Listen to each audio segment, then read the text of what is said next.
If somebody is going to hire a company, right, like you, what should they? I mean, because there's, like we said, there's a lot of companies that are just not good. I Sure. think they're just there to take your money and then that's it. What should they questions they be asking or looking for? How do they know they're going to get like a solid company? So I'll probably regret saying everything right here in case people ask us this. But like, first thing I would always say is like, we don't do referral basis because the reason why we don't do referral basis, which I've said this a million times, just because, like I said from before, I've gone through the real estate training process. They don't have any sales training outside of it, right? And they're all, every person is usually working warm referral leads. And as you guys know, a warm referral lead and a cold lead from online, two completely different approaches to it, right? Two totally different tonalities, everything. And so if you've only been working one way and then we give you these other leads and I'm having to trust that you're going to call these people, follow up with these people, close these people, whatever it is, now I'm putting my salary, my team's salaries, everyone's families at risk because I don't know if you're going to do your job to close a deal. So we personally don't do commission-based, like referral-based, when you close, you'll pay us. But that's something, if I was a real estate agent and I'm looking on the other side, I would try to find somebody to do that, right? That's better than having to pay an upfront flat fee.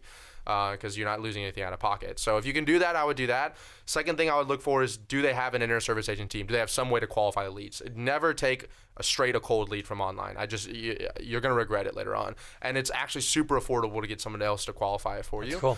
So definitely have an inner service agent team in between the cold leads and you. And then the third and final thing is just to get in business is like, hey, what are 2 or 3 referrals? And let me talk to them on the phone.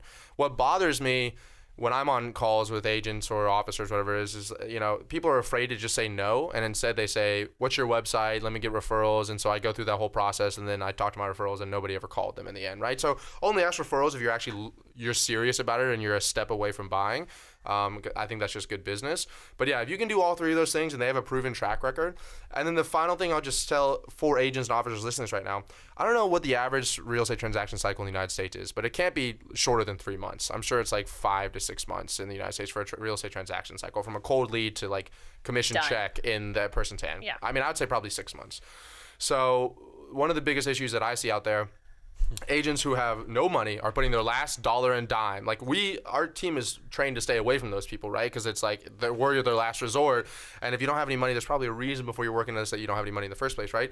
So like, we try to say like, look, it's going to be a 3 to 6 month process before you're going to really start cashing in checks on this. So like, you understand this is going to be monthly for the next 3 months, and then it's going to start hitting, right? Because once again, you're dealing with super warm referral leads and it's not very consistent. So your pipeline's not that fill. So we're starting with no pipeline. We have to build the pipeline up, and then slowly they're going to start. And then like 3, 4, 5, 6 months down the line, then you're doing 30, 40, 50 grand months from commission checks that are hitting from those first 3 months. But unfortunately, this isn't just real estate agents. I'm guilty of this as well. We live in a society, it's like, what is it, 6-minute abs and like 30-second, dinner or whatever it is. So it's like you want everything right now. And unfortunately, especially like online digital products, yeah, you can get your money back instantly that same day. But real estate, you have a whole transaction cycle that's going to happen from it. So before you sign up with somebody, I would say whatever they're going to charge you monthly, multiply that by 6 and be totally ready to not make $1 for that 6 months from that investment. And if you can do that comfortably, then I would say you should move forward with them. If you want my help installing any of these systems in your business done for you, be sure to book a call with my team down below.